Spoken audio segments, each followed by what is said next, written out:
Hey, Dreadful fam. Welcome back. If you're new here, hi, hello, welcome. I'm Lindsay, and you're watching Dreadfully Dainty Dips. So, today we have some nail mail from Siren's Cove Nails. I am so excited. We have not done a video with Siren's Cove yet. So, let's dip into this bag, and I'm going to tell you a short, cute little story while I get everything ready. Okay, so first up is her business card. You can find all these goodies at sirenscovenails.com. And keep in mind this artwork here, right? That's on her business card because it goes with the story I'm about to tell y'all. So as I get these dips out, you're going to kind of notice that they're not your average dip company labels, okay? So when you notice the logo, you're just going to die. Like, I just had a giggle over it. Yeah, it was just so much fun. So if you can see, there's pizza. Yeah, pizza on the labels. So pizza, you ask, are you wondering, as I did, why pizza? Well, let me tell you. So I got in touch with the owner and I was like, we had a little conversation about why pizza. And so she was telling me that, okay, so her husband is a tattoo artist and he does all of the work for her logos and everything, like all the artwork. Okay, he draws these up himself. Is that not freaking cool? Like, so crazy talented. So her first release was a Schitt's Creek inspired collection. Okay, so she's about to open up shop. She's got all her colors done, like the bulk was made, right? She's done. She went and marketed herself all over social media, getting ready, telling everybody it's about to go down, about to open up shop, right? So she does her first sale, and as she goes to start jarring everything up, she's like, oh no, I don't have a label. And so there was no time for her husband to actually like draw up something like really cool and creative. So she's like scouring the internet through like generic clip art and she comes across pizza. And so she was like, she told me, was it ridiculous? Of course. But who doesn't love pizza, right? And so pizza is one of her favorites. And so she said it just stuck. And so pizza became her logo. How cool is that? And so later on, I was talking to one of her best friends because I'm friends with one of her good friends. And so she was actually telling me that when her tarot collection came out, that she was like legit upset that there was not a slice of pizza on there. So if you notice inside the crystal ball, there's a piece of pizza. And so they were all like the whole Sirens team was like, it's not like pizza being in everyone's future isn't a universal truth anyway. And so now, if you ever order Siren's Cove, be on the lookout for a little hidden pizza because I think that's absolutely just adorable. It's such a great story. So there you have it. That is how Siren's Cove, their label was made. A little bit of their Siren's Cove history. So I thought that was absolutely just fantastic. That made my day. All right, my friends, I'm going to show you the rest of these colors and then we will get into a mani. And I'll be right back.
All right, fam, we're back. So let's get to picking out a couple colors and let's slap on a mani. So I'm really liking Gypsy Rose. I really like that light pink. And then I thought we'd go for a dark, like a darker color like this Vingerberg. Those really dark foils, like the purple, the light purple glitters in there. I thought those would really pop and contrast against each other. So let me get all this set up. And we are going to be using our Dipomania liquids today. And then, yeah, so let's get into a mani. All right, so to get started, I'm going to stir up my powders with a cuticle tool or whatever you have on hand. If they've been sitting, if they've taken a while to get to you in shipment, things like that, you haven't been able to get around to using them yet, give them a good stir because they do like to settle. It kind of fluffs them back up and makes them easier to use. So okay, so we're going to take our Dipomania odorless base liquid and we're going to start with Gypsy Rose on the pinky and the ring finger.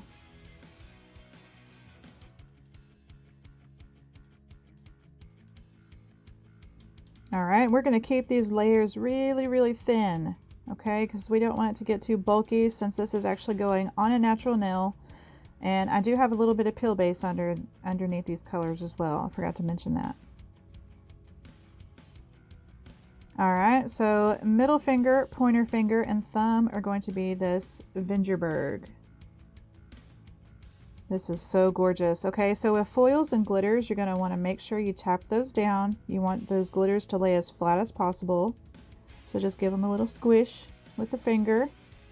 And here I'm just stirring it back up because those foils, they are so light. If you are new to foils, they'll kind of like float to the top.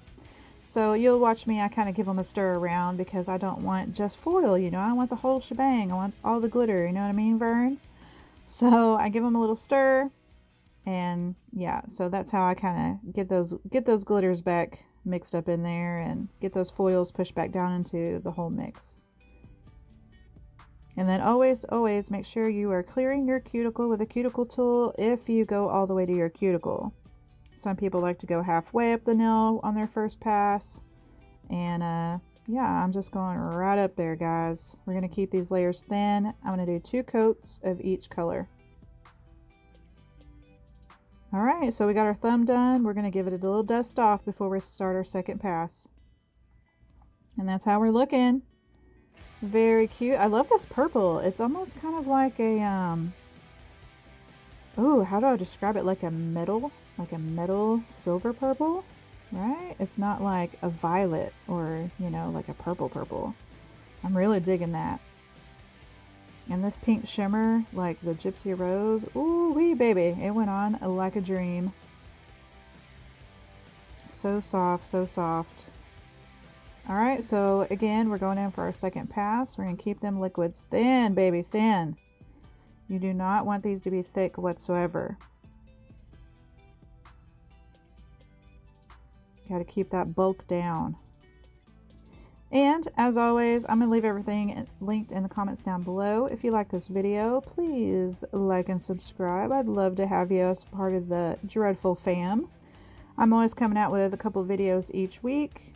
And yeah, if you like seeing nail stuff, nail tutorials, nail art, product reviews, and more, please come join the Dreadful fam.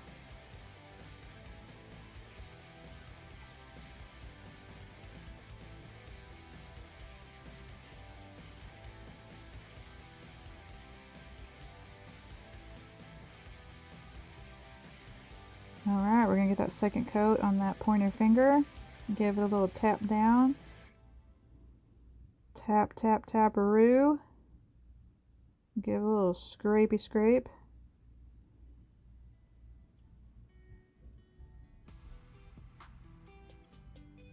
And we're gonna move on to the thumb. All right, and after the thumb, I am not clear encapsulating these. The glitters and the foils laid down so much that here lately, you know, if my glitters are laying flat, they're not sticking up, they're not too chunky or anything like that, I have not been clear encapsulating. I know. But yeah, so let's activate these babies because I'm not going to clear encapsulate, so we're going to move right on into our Dipomania activator. And then I'm going to file and slightly buff off camera. Again, you don't want to file the tops of these because you will burn that glitter, which means you will turn that pretty glitter into a silver, and we don't want that. So just be careful while you're buffing. But yeah. Alright, so movie magic, we are done filing. If you need a better tutorial on how to get started dipping for all your dip basics, I do have other videos. Please go check them out. I will also leave them linked down below. Alright, so easy peasy, we're already into our Dipomania Odorless top coat. Okay, where you want to do one quick pass, like 3 swipes if you can on each finger. 3 swipes or less, okay? Because the more that brush touches that activated nail, the more chances you have of your brush hardening up. And we don't want that, right? These liquids are expensive. So we gotta save those liquids. All right, and if you notice, you wanna go immediately in with your second coat. As soon as you see that that nail is kind of turning like matte, kind of wrinkly, you can see the texture coming through. It's not so glossy anymore. Go right back in with your second coat, so that way it still is curing with that activator, because you need that activator to cure your top coat. All right, my friends, that completes our mani for today. So I'm curious, have you tried Siren's Cove before?